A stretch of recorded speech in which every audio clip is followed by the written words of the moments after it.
Good day, fellow Glakitus!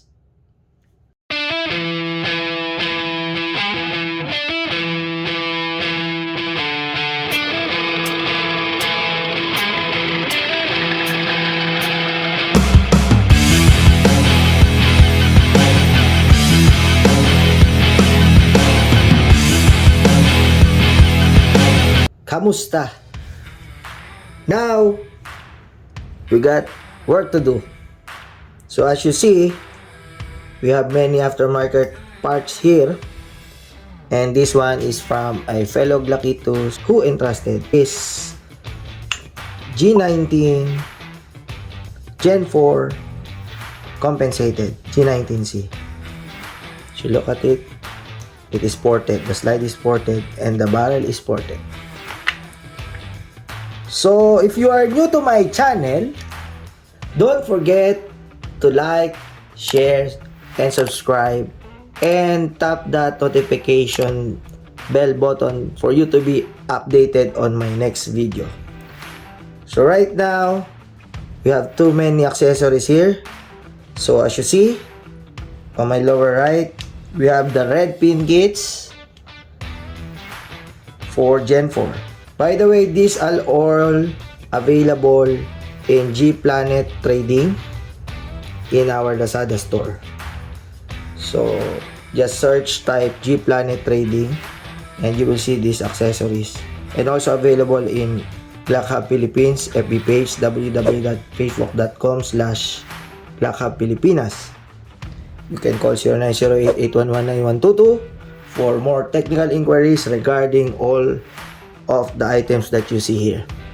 By the way, the owner wanted a distinct look but not that fancy looking uplift, or let's say an artistic way of expressing himself. So shout out to bro Jason of QC. So we had it Cerakoted and themed with a camo. So as you see, it's a light gray and black. Okay, it is custom ported or custom milled for the Holosun EPS. It will be directly mounted to the slide, no plate needed. We had some diagonal front serrations and rectangular ports on the side. And so when it comes to the barrel, this was the original barrel, the original black barrel. It is ported as you see. We had it dimpled to have a distinct design and have a thread cap. So as you see, it is extended, and this is called barrel sleeving. It was sleeved. In short, it was extended. So you cannot noticeably see it, the length, but you can see a mark there. Still unnoticeable if it is around 6 inches away from your eyes. Okay. So on the frame, it was stippled on the distinct areas where the grip is addressed by the owner. Later, the owner wanted a beaver tail, aftermarket beaver tail, because his hands is bigger and fingers are longer, palms are wider. So to avoid the slide bite. So right now we have here again the red pin kits, extended slide stop release lever, and extended slide lock for G19 Gen 4. Agency arms, slide back plate cover, black, Gen 5, but it also fits Gen 4 3, 2, and 1 slides.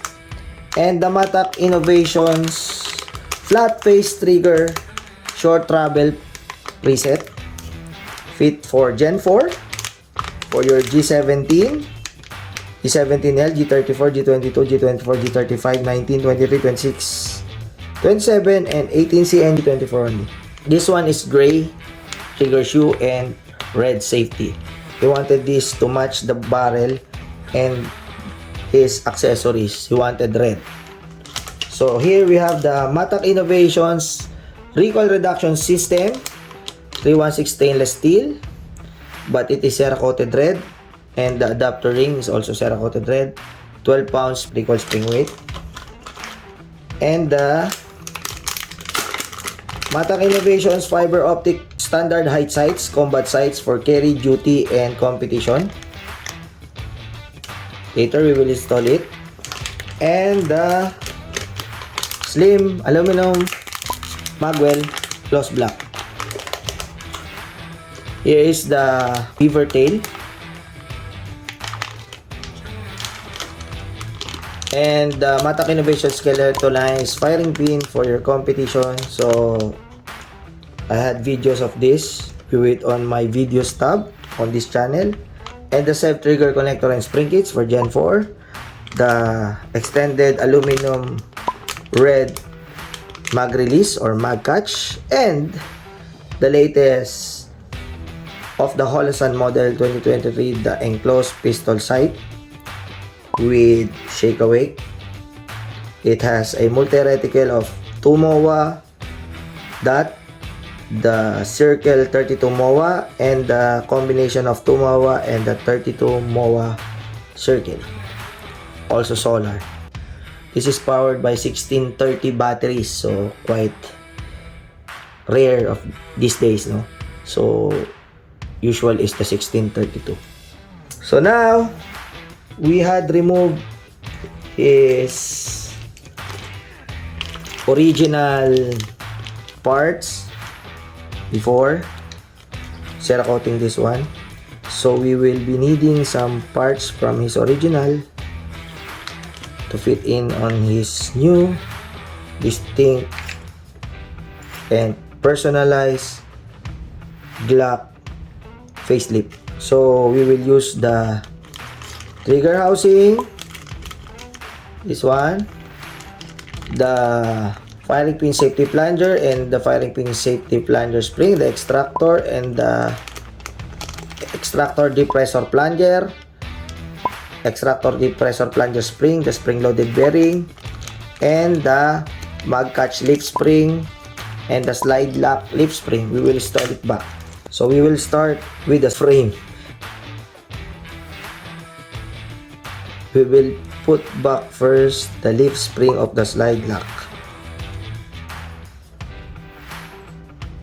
Black tool. Just press it and fit it in.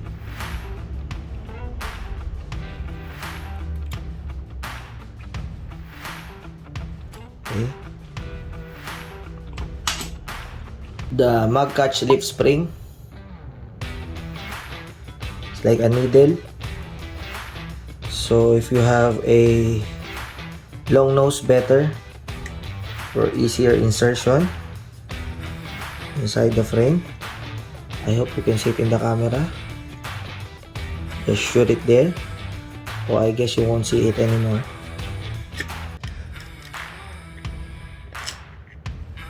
There you go. Press it in. Can you see it?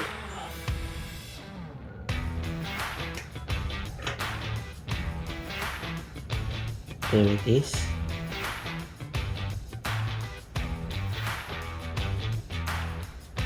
Okay, it's inserted. And now we will assemble the trigger system. We will get the trigger connector and the trigger spring.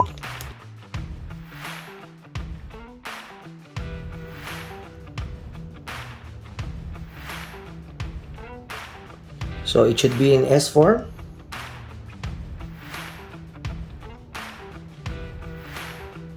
This is a trigger housing with ejector. This is the ejector pointing rightwards, eastward.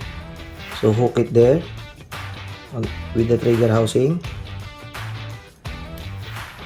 So it is in the S shape, just like on my videos before I mentioned it. And then you will install the Matak Innovation CNC flat face trigger with short travel preset.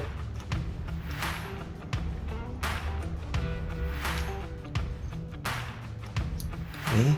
Now the trigger connector, insert it on this side of the trigger housing.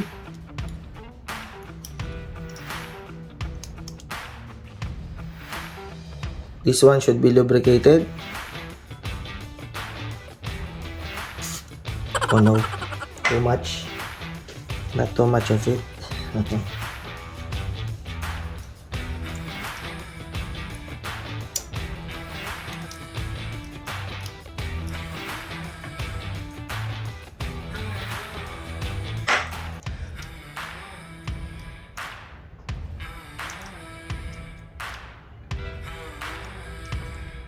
Okay, we will insert it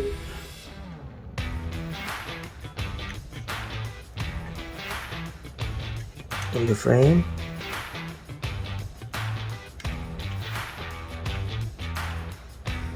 Now we will insert the magazine release or mag catch, the aluminum extended red color. All these parts will be listed with hyperlink so you can grab it. We need to remove the mag catch spring first and insert it in this manner. By the way, this is ambidextrous.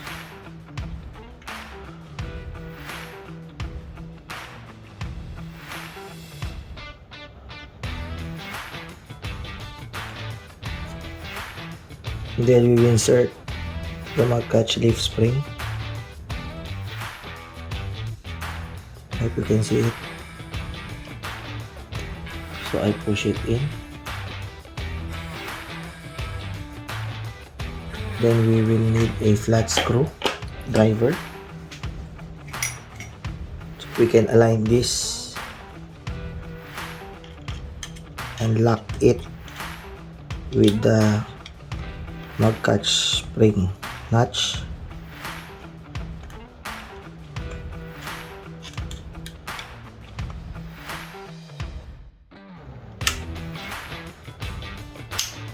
There you go. So already fitted inside. Just bend it on the right side of the frame. So let's continue.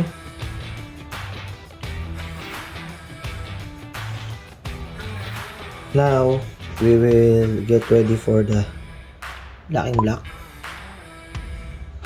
But first we will install the extended slide lock. The red one. So in order to insert this, you need to pin down this leaf spring and insert it coming from your right. So make sure that this area is facing towards you and not that position. So it must be on this position. Okay, insert it there.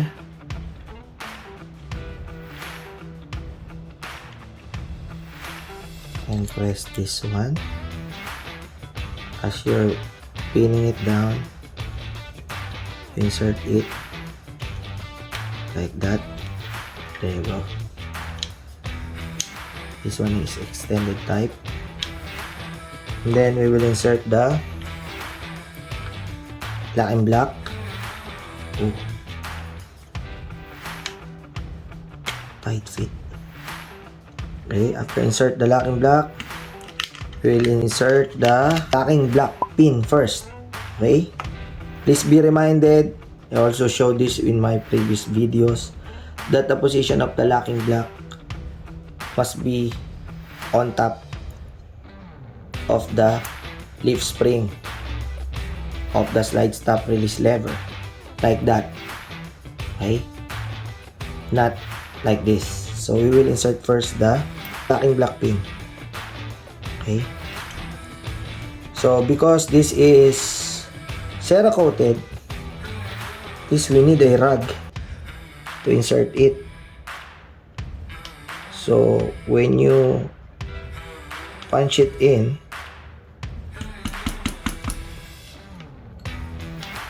it will not be scratched.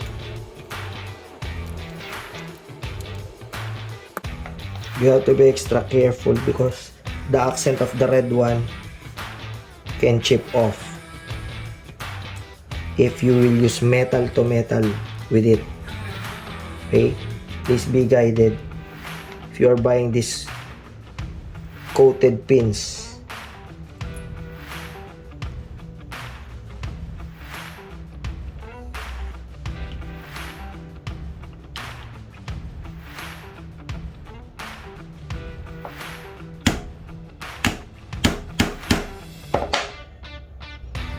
So the next one is the slide stop release lever.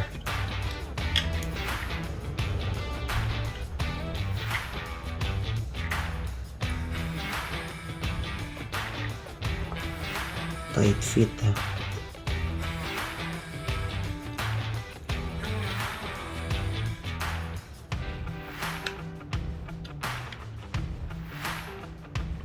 And then the most intriguing and irritating to insert, the trigger pin, as always. So there's a technique on inserting this one. You have to play with the slide stop release lever as you insert it.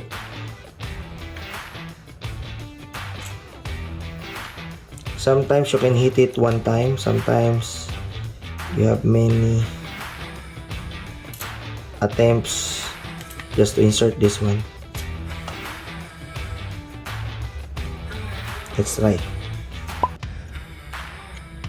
Oh no, won't hit in.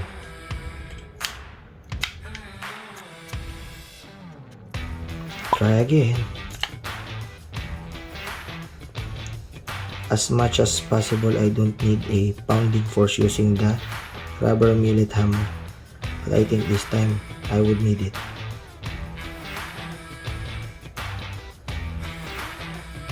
I need to try pounding this.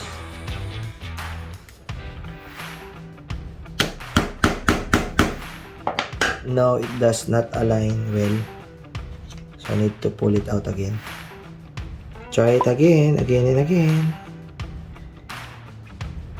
I'm very careful with this because the Cerakoted pin might chip off due to wrong installation.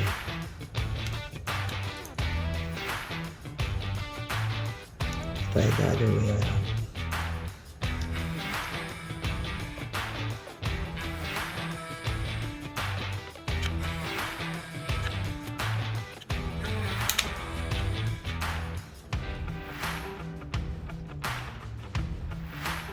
I think it is shoot already. I just need to do some pounding. No, it won't get in. There you go. Playing with it. Fits in. No scratches. No damage on the pins. Okay. So, next is the beaver tail, the extended beaver tail. This comes with the extended trigger housing pin. Nice design.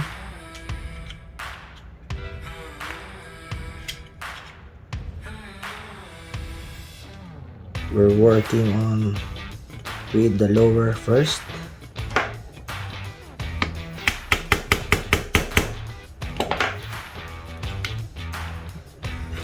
It in.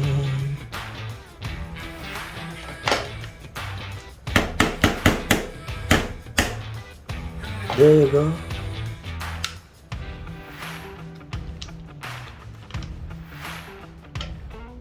This one is polymer.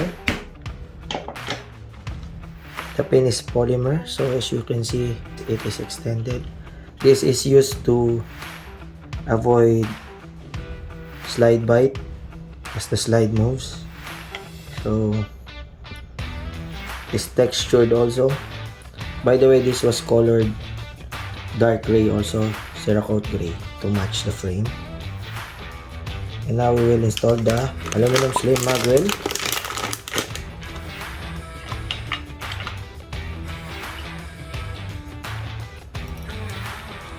He had chosen the black color.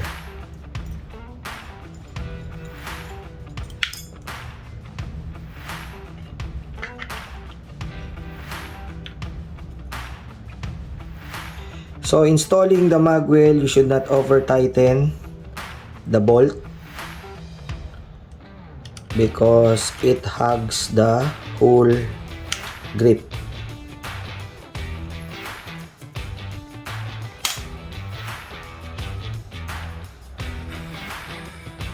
Let's see if the mag well will be highlight. And we insert the magazine. Empty magazine. So it falls well. By the way, this mag release gives you a soft touch when you purchase this because we changed the dimensions of the notch compared to the original. As you see, this is a G19 magazine. It is visually crooked because this one is widely used for teleoptics in Prismo. This gives you +5 up to +6 9mm ammo. When you use it in a G17, G22, G34, and G35 magazine, it is straight. But when you use it with G19 and G23, the other compact blocks, you see it like this way. But when you use it, it is not crooked. Does not affect the performance. Still acceptable, right? But when you remove it, crooked.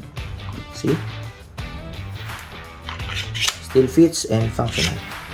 Okay, and then I think we had installed all the necessary parts, upgrade for, parts for the frame, and now we will move on to the slide. We will install the Matak skeletonized firing pin, but before that we will install the 2 pounds firing pin spring. We will replace this because this comes with 4 pounds.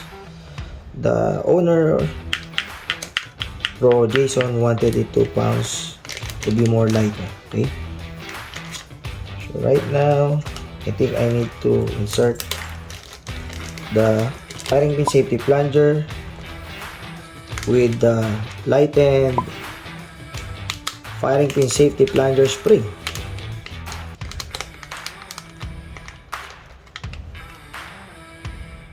Insert it, make sure it will click and it will grip. When you put it there like that upside down, it falls. Repeat it again, insert the other way around, make sure it will click.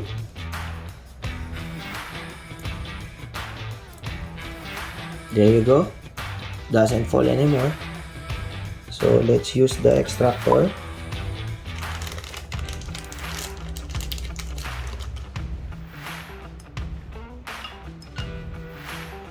So insert the extractor this way because you cannot insert it the other way, it will not go in.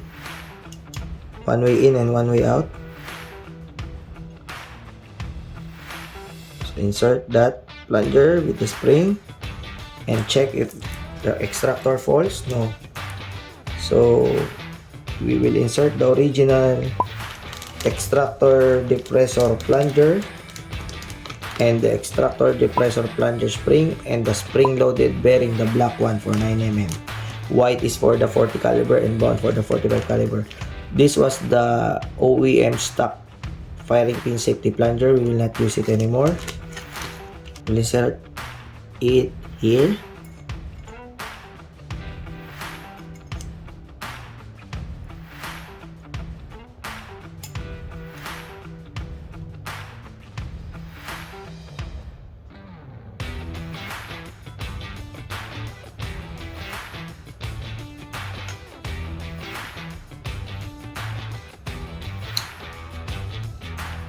checking, pressing it in, so it fits. Now we will remove the firing pin spring. If you don't have a block, you can use your slide like this way.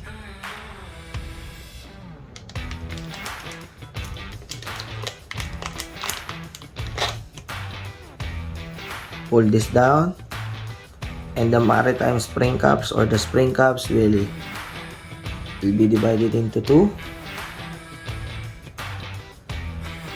The Matak Innovations light and firing pins comes with the maritime spring caps already, so you can be amphibious. I mean, your Glocks can be amphibious. You can shoot underwater, worst weather condition, mud, sand, and more. So we will remove this. Turn it here first.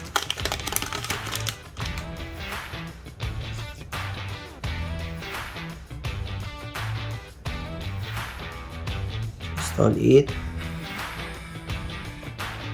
The back first. Slightly pull it back. So you insert the other half, and there you go. So insert it in. No need to oil it. You can press this one to test it if it slides in well.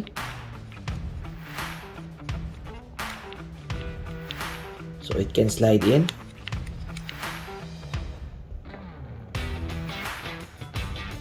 And now we will install the agency arms slide backplate cover, color black with a iconic look of the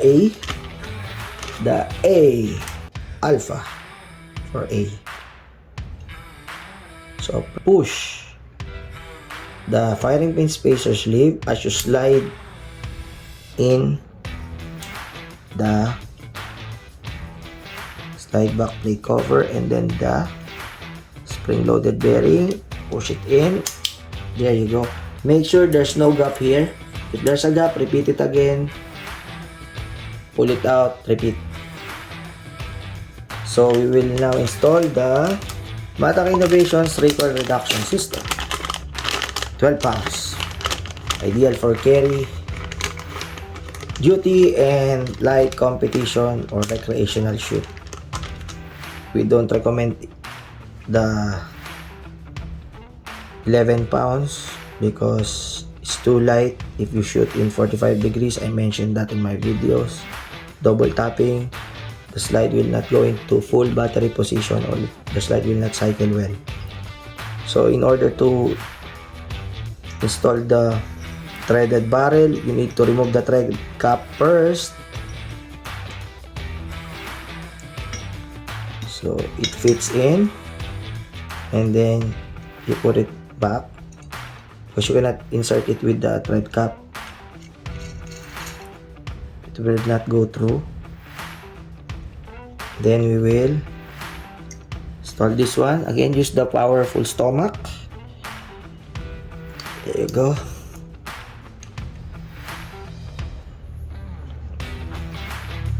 Now time to slide it in.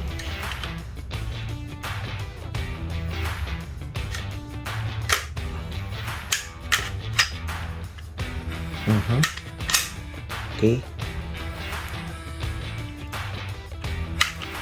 There you go.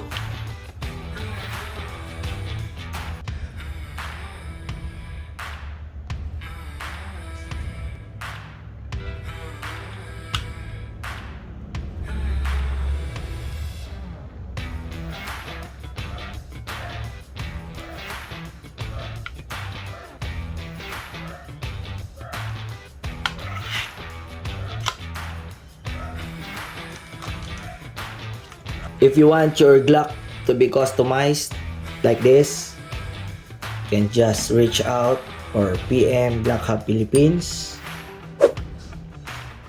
or call 0908-811-9122, which is most faster. And that's what our fellow Blackitos do since 2014. This is our grassroots they call, and then we manage to negotiate and advise and suggest. Of course, with the preference of the owner, but with recommendations whether it is for competition, carry duty, or light competitions, recreational shooting only, and duty or home defense. So this is what you get: a distinct look. Not only the looks, but it is functional. You can in the future insert or attach, the suppressor, the compensator, etc. So now we will install the red dot sights, or you want me to install first the fiber optic sights? I think we will go to the fiber optic sights first. Okay, so we'll remove it again. Just see it if it fits in.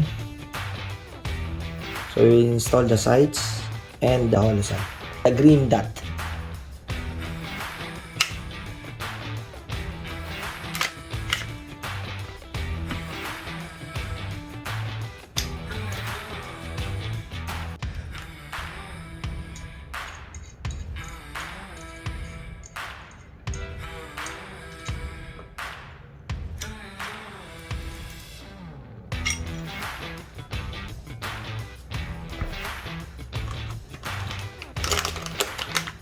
Now we will install the Matak Innovations fiber optic compact sights, quick acquisition sights, plain black rear and front 1.0 mm fiber optic rod.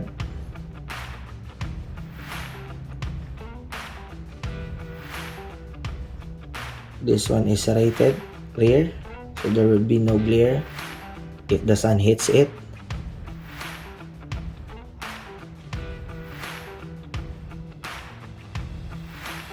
This will co-witness the EPS because we had the slide milled for this Gen 4.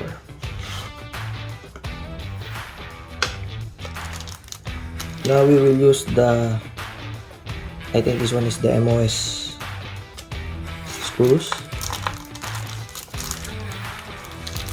and we will use the tool. This one has a plate. I have not used this before on my MOS. Okay. This one is solar, green dot.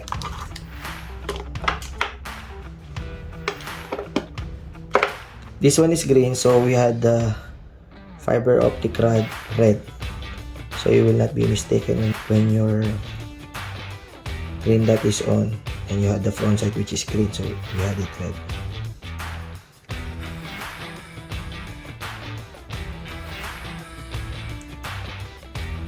So if you wanna permanently put this, you need a thread locker, you need to use a Loctite. But on this video, I will not put a Loctite first. So it is ideal that you put the Loctite.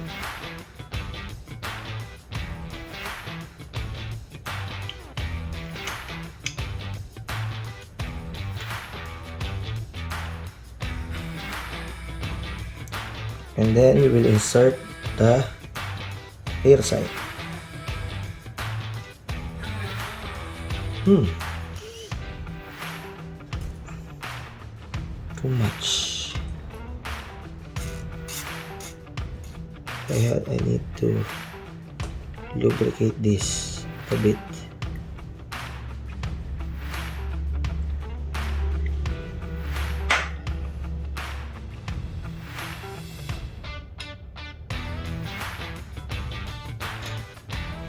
So we will need the sight installation tool for your sight.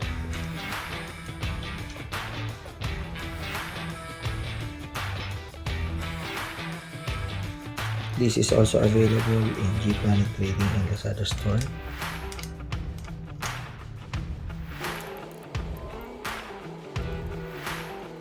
See, I have already masking tape, but I need again another masking tape.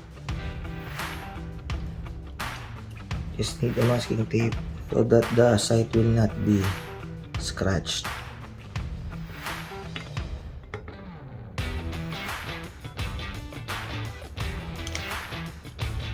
Oh no, I think I need to remove one bar.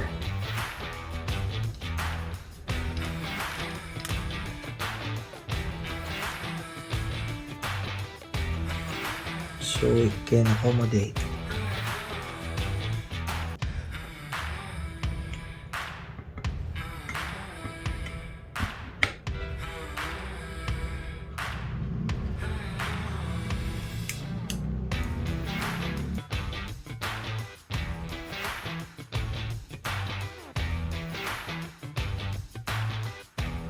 So let's see first, it is centered.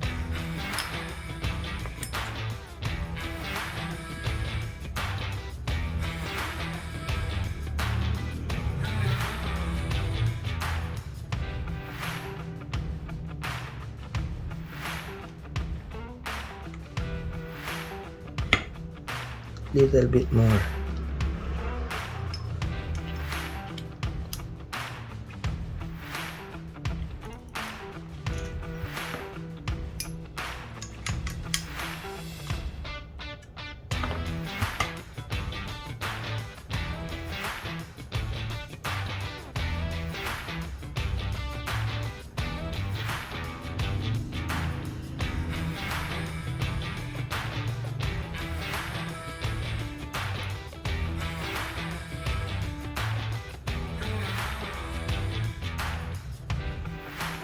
We can use a caliper for the approximation.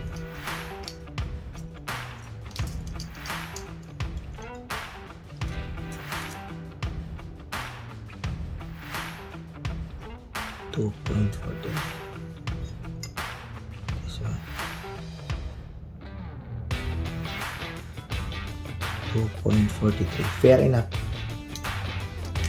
So it's not that far. 0.05. It's not a big deal for the site. If you wanna have it center, you can do it later. But for now, it is installed. Also, there's a lock screw on top. You can lock it. No? Now we will install the Holosun Green Dot EPS, the enclosed pistol sight. Straight. This is like first.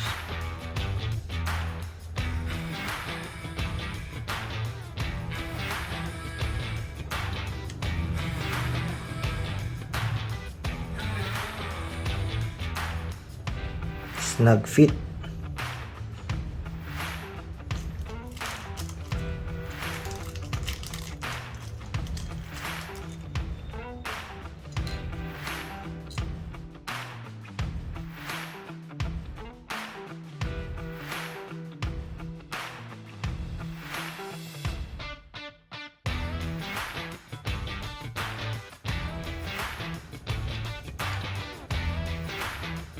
You can use also a thread locker for this if you wanna have it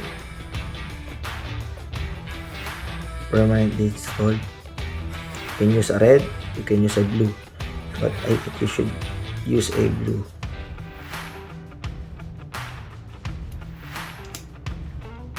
Because there's too much vibration happening on the slide of a block. Do not over tighten it. So there you go. It is co-witnessed enough, not that high.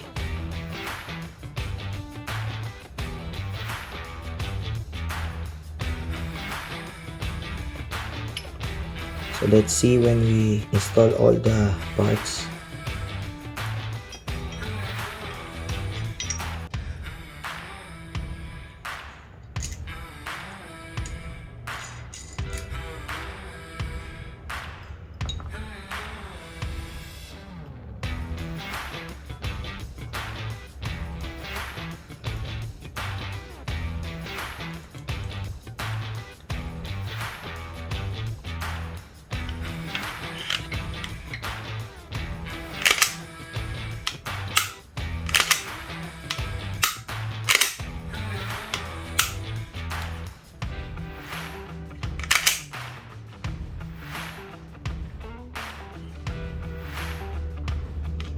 So this is how it looks like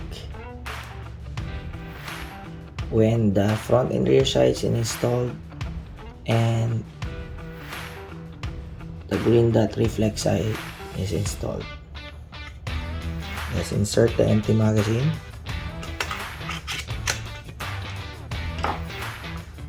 So you can see it.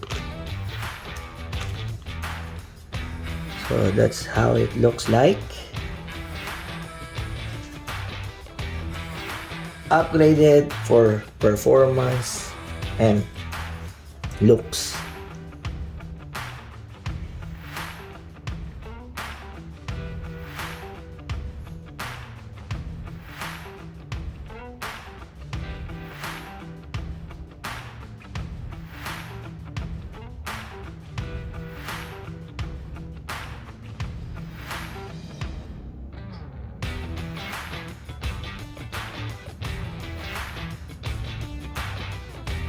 I hope you can see it. Sorry for the blurred camera. So this one is the combination of 32 MOA and 2 MOA. Circle dot and single dot. It's gonna again. So let's try pushing this.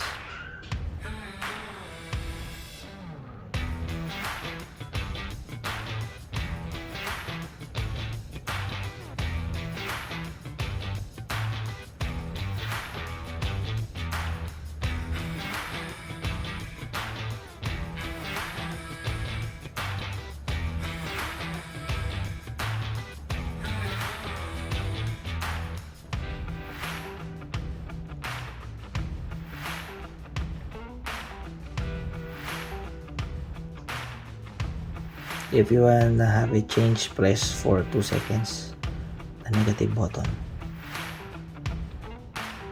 It will change the reticle size. There you go for the dot. And press hold again. That's a 2 MOA green dot. That is a circular dot. No center dot.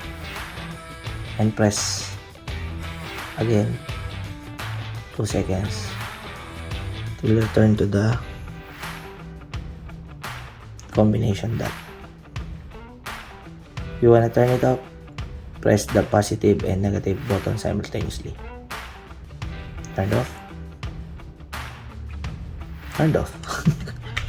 That's all for today, fellow Blakitos. Enjoy your day in the range. Thank you for watching.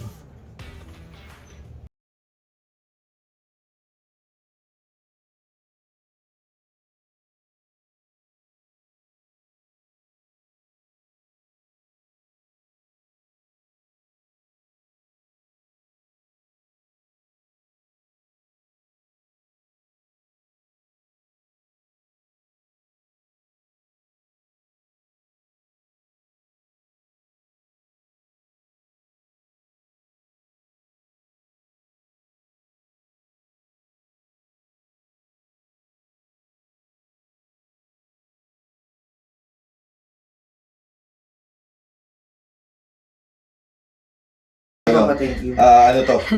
Dream gun lumabas. Nagsimula sa kwentuhan na kung anong gagawin, nauwi sa ganito. The best. Thank you. Thank you. Kailangan na lang putok. Hindi pwedeng puro forma. So abangan nyo yung video niya pagka pinutok niya yan. So siniro natin dito, pero syempre iba pa rin sa range, no? Makikita natin yung point of impact ng mga bala niya. So ang baril nga pala is G19C USA Gen 4. Compensated. Pakita mo yung butas, sir. Butas. Okay? Stop. Butas ang barrel, butas din ang top ng slide. Okay. Okay. Thank you. Thank you.